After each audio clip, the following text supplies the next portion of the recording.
محمد نبينا بنور هدينا من مكة حبيبي نوره سطع المدينة صلى صلاته وتحلى بصفاته يا بخت اللي في ظله ماشي يشفع له في مماته محمد نبينا بنور هدينا من مكة حبيبي نوره سطع المدينة صلى صلاته وتحلى بصفاته يا بخت اللي في ظله ماشي يشفع له في مماته يا إمامنا يا أمين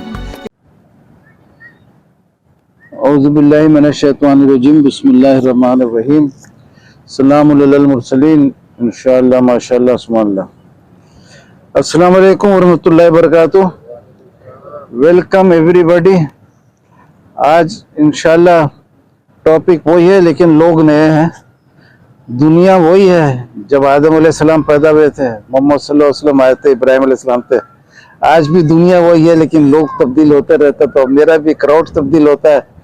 آج کل فوکس کر رہا ہوں اس پوائنٹ پہ کیونکہ یہ پوائنٹ بہت ہی قیمتی ہے, اور فوکس کرنے سے اللہ کا فضل یہ ہوا ہے کہ 110 ملین ریچ ہو گیا ہے نیٹ میں, اور اللہ نے کہ دے 4 لاکھ سے 400,000 سے زیادہ لائک آ گیا, اور 14,000% سے زیادہ لوگوں نے شیئر کیا.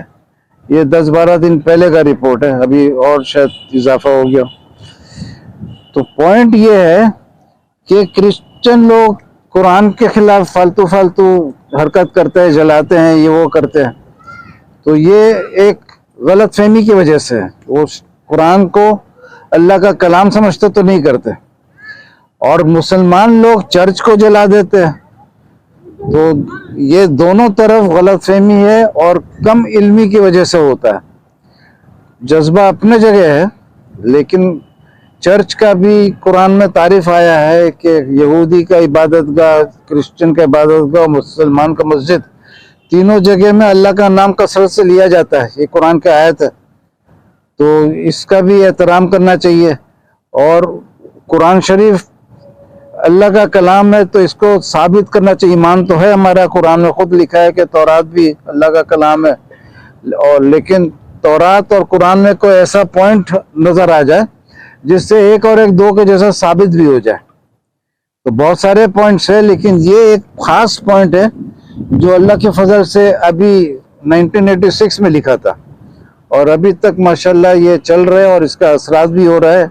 امریکہ میں جو خبر ملا, پتہ نہیں کتنے لوگ ہوں گے, تو ایک کرسچن مسلمان بن گیا تھا اس کو پڑھ کے. تو اب یہ اردو, انگلش اور عربی میں بھی موجود ہے. تو یہ پوائنٹ یہ ہے کہ قرآن شریف میں ہے کہ, اور تورات میں بھی قرآن میں یہ ہے کہ موسیٰ علیہ السلام جب پیدا ہوئے تھے تو فرعون جو ہے بچوں کو قتل کرتا تھا, لڑکوں کو, کیونکہ آبادی بہت بڑھ رہی تھی بنی اسرائیل کی, تو لڑکوں کو قتل کر دیتا تھا اور لڑکیوں کو رہنے دیتا تھا. تو اس زمانے میں جب موسیٰ علیہ السلام پیدا ہوئے تو ان کی ماں نے ان کو پہلے تو چھپا کر رکھا 3 مہینہ, لیکن جب تکلیف ہو رہا تھا چھپانے میں تو وہی آیا کہ اس کو دریا نیل میں چھوڑ دو. وہ کوئی باسکٹ ٹائپ ایسا کچھ بھی تھا, اس کو واٹر پروف کر کے, تو اس کے اندر ڈال کے, اور وہ دریا میں بہتے ہوئے چلے گئے آگے. اور ان کی بہن بھی ساتھ ساتھ جا رہی تھی دریا کے دیکھنے میرا بھائی کہاں پر یہ ہوگا, بی بی مریم. تو وہ جب فرعون کے محل کے پاس پہنچے, وہاں فرعون کی بیٹی نہا رہی تھی. تو وہ اپنے لونڈیوں کو بولی کہ جا کے لاؤ. پھر دیکھی کہ بچہ بہت خوبصورت ہے تو اس کو محل میں لے گئی. پھر فرعون کی بیوی بھی تھی, وہ بھی پالنے کا بات ہوا, اور فرعون پہلے تو شک وک کا اظہار کیا, لیکن بولے کہ بچہ ہے, کیا ہوگا, ایسا کچھ کر کے ایک بچہ گھر میں پل گیا. تو وہ بولتے نا کہ ہر فرعون کے گھر میں موسیٰ پیدا ہوتا ہے, تو وہ وہاں سے آیا. تو وہ پھر پلنے لگے, بڑے ہوئے ادھر. اور ایک دفعہ وہ جا رہے تھے راستے میں, تو ادھر ایک بنی اسرائیل تھا جو ان کے قوم کا تھا, اور ایک مصری کے ساتھ لڑائی ہو رہا تھا. تو بنی اسرائیل والا پکارا ان کو, تو یہ قریب گئے اور وہ مصری کو ایک گھونسا مارے. لیکن وہ گھوسا اتنا مضبوط تھا کہ وہ مصری کا انتقال ہو گیا اس گھوسے سے. پھر منصوبہ بن رہا تھا کہ ان کو بھی قتل کیے ہیں تو قتل کرنا چاہیے. تو ان کو ایک آدمی چاہتا تھا تو وہ بولا کہ بھائی ادھر میں منصوبہ بن رہا ہے تو آپ یہاں سے آگے چلے جائیے کہیں. تو یہ فوراً مدیان چلے جاتے. تو مدیان میں شعیب علیہ السلام کی بیٹی لوگ کا مدد کرتے پانی بھرنے میں. پھر وہ ایک سے شادی کرا دیتے. تو پھر بعد میں ان کو وہی آتا ہے کہ جو تم کو قتل کرنے مانگتا تھا وہ خود مر گیا ہے, تم واپس مصر جاؤ اور فرعون کے پاس تبلیغ کرو. تو یہ وہاں جاتے ہیں. فرعون کے پاس بہت سارا مقابلہ وغیرہ ہوتا ہے, جادوگر لوگ ایمان بھی لے آتے, وہ ان کا لاٹھی سانپ بن جاتا ہے, جادوگر لوگ کو جادو کو سب کھا لیتا ہے. تو اس کے بعد پھر فائنلی یہ ہوتا بہت قسم کا لعنت آتا. تو فرعون بھی پریشان ہو جاتا ہے, اجازت دیتا ہے جاؤ تم بنی اسرائیل کے ساتھ. لیکن جب یہ جانا شروع کرتا ہے تو اس کا نیت پھر خراب ہو جاتا ہے. تو ان کو واپس کیپچر کر کے واپس لانے کے لیے اپنے 600 لشکر کے ساتھ جاتا ہے. تو جب سمندر کے پاس پہنچتے بحر احمر کے پاس, تو بحر احمر کو اللہ تعالیٰ 2 حصوں میں ڈیوائیڈ کر دیتا ہے. بیچ میں سوکھا راستہ سے یہ موسیٰ علیہ السلام اپنے بنی اسرائیل کے ساتھ گزرتے ہیں, اور پیچھے سے فرعون آتا ہے اپنے لشکر کے ساتھ, اور وہ پانی کا 2 دیوار ٹوٹ جاتا ہے. یہ اپنے پانی میں ڈوب جاتا ہے, مر جاتا ہے. تو اس کے ڈوبنے کے 400 سال پہلے یوسف علیہ السلام کا انتقال ہو رہا تھا 110 سال کی عمر میں. تو یوسف علیہ السلام بولے کہ بھائی میرا لاش کو محفوظ رکھو, اور جب تم کو نجات ملے گا مصر سے میرے کو بھی ساتھ لے جانا لاش کو. تو ان کے لاش کو جب فوت ہو گئے 110 سال کی عمر میں, تو مصالحہ وصالہ لگا کے ایک تابوت میں محفوظ رکھے. لیکن یہ نجات ملنے میں 400 سال لگ گیا. جب 400 سال لگ گیا تو اس کے بعد میں جب موسیٰ علیہ السلام ہجرت کر رہے تھے تو وہ یوسف علیہ السلام کے لاش والے تابوت کو بھی ساتھ لے گئے. تو جب سمندر 2 حصے میں ڈیوائیڈ ہوا تو یہ تابوت موسیٰ علیہ السلام کے کندھے پر رہ کر یوسف علیہ السلام کا لاش ساتھ میں گیا. تو تورات میں ایک ہی لاش کا ذکر ہے جو لمبے عرصے کے لیے محفوظ ہے, جو وہ یوسف علیہ السلام کا, وہ سمندر کے 2 پانی کے دیوار کے درمیان سے گزرا. اسی دن اسی وقت اسی جگہ فرعون پیچھا کر رہا تھا, ڈوبا. اس کے لاش کو محفوظ کرنے کا قرآن میں آیا ہے کہ آج وہ ایمان لایا, لیکن اللہ نے بولا کہ تم سارا زندگی شرارت میں گزارے, تو اب تمہارے لاش کو ہم محفوظ کریں گے آنے والے نسلوں کے لیے نشانی بنا کر. تو اس کا لاش محفوظ کیا گیا, اور اس سے ثابت یہ ہو گیا کہ یوسف علیہ السلام کا جسم اور فرعون کا محفوظ جسم, ان دونوں میں 400 سال کا فرق ہے, لیکن ایک ہی دن, ایک ہی وقت اور ایک ہی جگہ دونوں موجود تھے. یہ ایک علمی کنیکشن ہو گیا. اس سے ثابت ہوا کہ تورات اور قرآن دونوں ایک ہی اللہ کا کلام ہے. ایک پوائنٹ سے ثابت ہو گیا. ایمان تو ہے پہلے سے. تو یہ ثابت ہونے کے بعد اب جو بھی کرسچن ہوگا وہ یہ پڑھ لے گا تو اس کا ہمت نہیں ہوگا کہ اس کو جلانے کا. اس کے دل میں کم از کم اتنا خیال آئے گا کہ قرآن ہو سکتا ہے اللہ کا کلام ہو. ابھی اگر 100% وہ مطمئن ہے کہ نہیں ہے کلام, شیطانی بات ہے, تو وہ 50-50 میں ہو جائے گا, کم از کم کنفیوز ہو جائے گا. تو یہ بہت قیمتی چیز ہے. اس کو جب جتنا پھیلے گا, اللہ کا فضل یہ ہوا ہے کہ اس کو لائک کرنے میں جو 4 لاکھ لوگ ہیں اس میں ہندو بھی ہے, کرسچن بھی ہے, مسلمان بھی ہے. اس کو کرسچن بھی بمبارڈ بولتا ہے کیونکہ ان کے بائبل کا اتنا برائی کرتے ہیں لوگ, اس میں یہ تبدیلی ہے وہ تبدیلی ہے. تو یہ پوائنٹ آتا ہے تو اس سے بائبل کا بھی الہامی کتاب ہونا ثابت ہوتا ہے کہ تورات بھی اللہ کا کلام ہے. کہ یوسف علیہ السلام 400 سال پہلے سے بولے تھے میرا لاش لے جانا, اور وہیں سے قرآن کا بتایا ہوا لاش محفوظ کرنے کا ذکر آیا. تو یہ بہت قیمتی پوائنٹ ہے. اس میں 2-3 پوائنٹ اور اچھے جب میچ ہو رہا ہے تو آج آپ لوگ کو بھی تھوڑا جلدی آ گئے تو سنا دیتے ہیں. عموماً زیادہ نہیں چھیڑتا ہوں تاکہ لوگ کم منٹ میں فارغ ہو جاتے ہیں. مزے کا بات یہ ہے کہ یوسف علیہ السلام کا قرآن میں بھی ہے اور تورات میں بھی ہے, دونوں میں, کہ جب یہ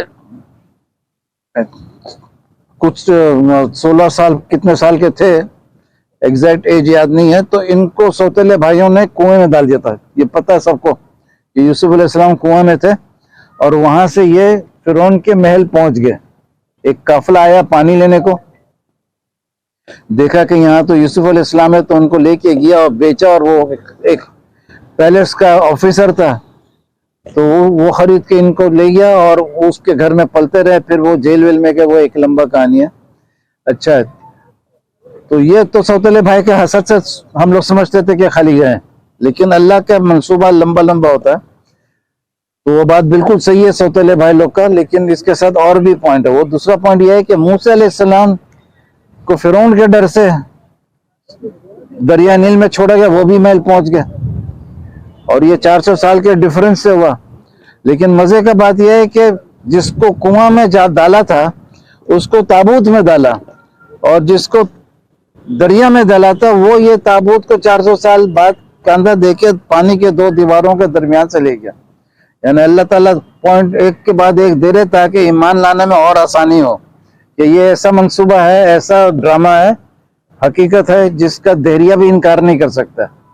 تو یہ دہریہ کے لیے بھی دعوت ہے، ہندو بھی اس کو انجوائے کرتے ہیں، کرسچن بھی کرتے ہیں، اور مسلمان کے چاروں فرقہ کرتے، کیونکہ اس میں کوئی غلط بات تو ہے ہی نہیں، دونوں تصدیق شدہ بات ہے۔ اس کا بھی حوالہ دیا ہوا ہے کہ وہ بولتے ہیں کہ 50 نمبر آیت ہے پہلے باب کا، پہلے مطلب یہ پیدائش کا آخری آیت ہے، اس میں ہے کہ محفوظ کر لو، اور قرآن شریف میں 10 سورہ یونس کا 92 نمبر آیت کہ فرعون کا لاش محفوظ ہوا۔ تو یہ دونوں اتنا کلیئر پوائنٹ ہے کہ اس میں کوئی مسئلہ نہیں کریٹ کر سکتا ہے، کوئی کنفیوژن نہیں ہو سکتا ہے۔ ایک پوائنٹ اور سنا دوں، موڈ ہے سننے کا؟ وہ تیسرا پوائنٹ ایک مزے کا اور یہ ہے کہ ایک آدمی سے ایک گروپ تھا، ڈسکشن گروپ، تو ادھر ہفتے میں ایک روز ڈسکشن ہوتا تھا بدھ کو، تو ایک آدمی بہت سوال کرتا تھا، تو بولا کہ یہ تو بہت سارے فرعون کا لاش محفوظ ہے، تو اگر اس جو ڈوبا تھا اس کا محفوظ ہے تو کوئی خاص بات نہیں ہے۔ تو میں نے بتایا پر اس کے ڈوبنے کے 2000 سال بعد بتایا، 1300 سال بعد بتایا، لیکن بتا نہیں پھر بھی کوئی خاص بات نہیں ہے۔ تو میرے دل میں اللہ تعالیٰ نے ایک اچھا پوائنٹ ڈال دیا کہ فرعون کے لاش کو شروع میں جو 1.5-2 مہینہ تھا یہ کسی انسان نے محفوظ نہیں کیا، اس کا ثبوت ہے اس کو اللہ نے محفوظ کیا۔ اس کا ثبوت یہ ہے کہ جو موسیٰ علیہ السلام دریا سمندر تک پہنچے تھے محل سے، وہ رات کے سفر سے نہیں پہنچ گئے تھے، وہ 18 دن لگا تھا ان کو وہاں پہنچنے میں، لمبا روٹ لیے تھے فرعون کو الجھانے کے لیے، لیکن 18 دن لگا تھا، تو بھی ایک رات کا سفر تو نہیں تھا نا کہ اتنا لمبا، وہ کافی یہ تھا۔ اب وہ ادھر میں پہنچے، پھر وہ فرعون آیا، وہ پیچھا کیا، سمندر ڈیوائیڈ ہوا، سب کچھ ہوا، پھر جب اس طرف چلے گئے فرعون ڈوب گیا، تو تورات میں لکھا ہے کہ جب فرعون ڈوب گیا اور اس کا لشکر بھی ڈوب گیا تو وہ سمندر مرنے کے بعد جسم پھول جاتا ہے، پانی میں فلوٹ بھی کرتا ہے، تو اس کو سمندر کا پانی لہر ہوتا ہے تو وہ اس کو کنارے کی طرف پھینک دیتا ہے۔ تو وہ فرعون کے لشکر کا اور فرعون کا اس طرف میں آیا لاش، اور مصر میں لوگ انتظار کر رہے ہوں گے کہ فرعون بادشاہ گیا کہاں، وہ تو بنی اسرائیل کو ساتھ لانے والا تھا لیکن ابھی تک واپس نہیں آ رہا ہے، تو کیا بات ہو گیا، چل کے دیکھے کچھ حادثہ ہو گیا، کیا ہو گیا ہے، الٹا تو نہیں ہو گیا کہ بنی اسرائیلی فرعون کو پکڑ کے لے گئے۔